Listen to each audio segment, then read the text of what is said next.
I'm not saying the aliens were actually listening to us, but if they were, they might have thought we were just days away from pushing the button.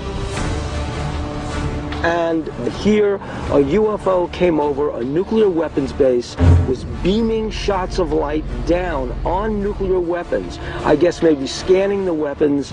It interfered with the base operations, interfered with the radios. They scrambled the security team. The UFO actually lured the security team off the base. So the Americans freak out.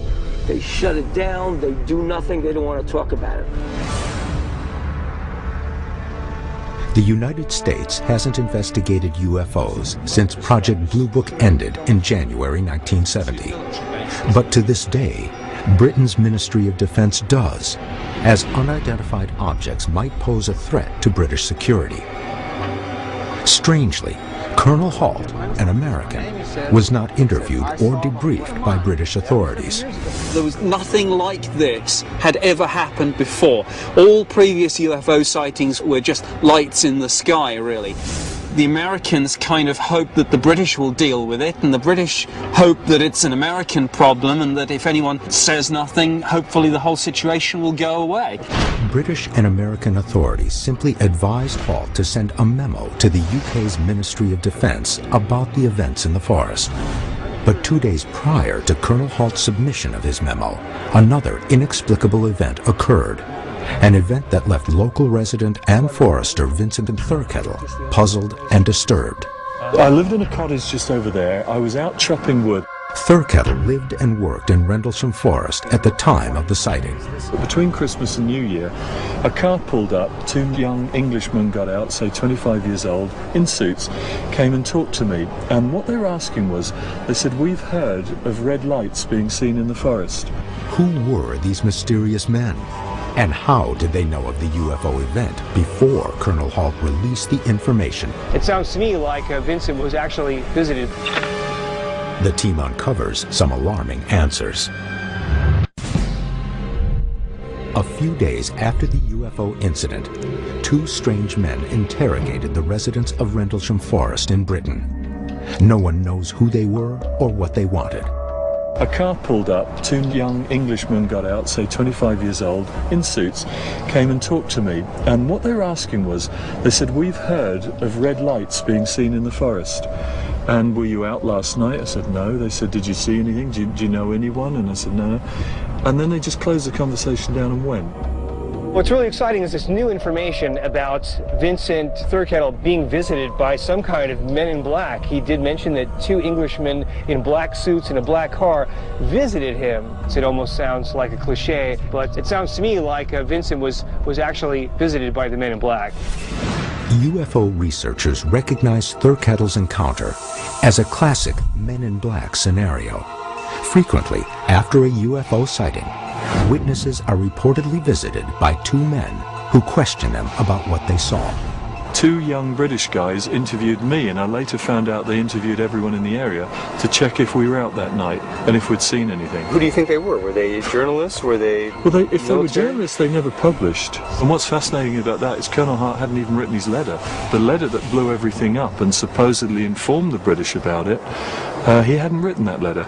This case has been investigated for decades, right? And this is the first time I've heard anything about this Men in Black.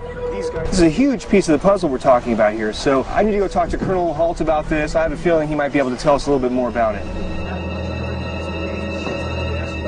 Vincent told me that he was visited by 2 young men in black suits who questioned him about the incident. But the thing is, how would they know about it, as your memo hadn't been released yet? I don't know who they were. It was done discreetly, I know that. I do know that the airmen involved were questioned under very mysterious circumstances by people that they didn't recognize, and some of them were British. It's a really big deal. As a Department of Forestry employee, Vincent Thurkettle is an expert on the Rendlesham Forest area and feels that Halt's sighting of a UFO was no sighting at all. This guy knows that forest, and he's trying to tell me that he really didn't find anything unusual in the area where the UFO supposedly landed. His argument is convincing that maybe it was the lighthouse. 6 miles away from the reported UFO landing site sits Orford Ness Lighthouse. skeptics claim that its 3,000-watt beam of light is what the servicemen mistook for the UFO. It's sort of like a pupil of an eye looking at you, winking, and the flash is so bright it almost burns your eye. If we don't believe they were looking at the lighthouse, then we have to believe that they were watching a UFO which was pulsing at the same interval as the lighthouse and was, less bright than the lighthouse, and yet on Colonel Holt's tape, he makes no mention of it. Now, Vincent also said that the duration of the strobe on the lighthouse was every 5 seconds, and it seemed to coincide with you making entries on your tape recorder every 5 seconds. Is that a coincidence? Let me show you something. I have the tape recorder here with me. It's a small linear. The tapes are 20 minutes in duration, so there's no way I could have kept the tape running the whole time. I must have stopped that tape 100 times. And it's very simple to do. If you look, there's just a simple slide switch. I was going click, click, click, click the whole time we were out there because I didn't want to run out of tape. Well, there it is. Hey, I see it too. What is it? We don't know, sir. Yeah, it's a strange, small red light. It looks to be out maybe a quarter to half mile, maybe further out. 6 weeks later, Thurkettle inspected the 3 indentations the UFO supposedly made in the field.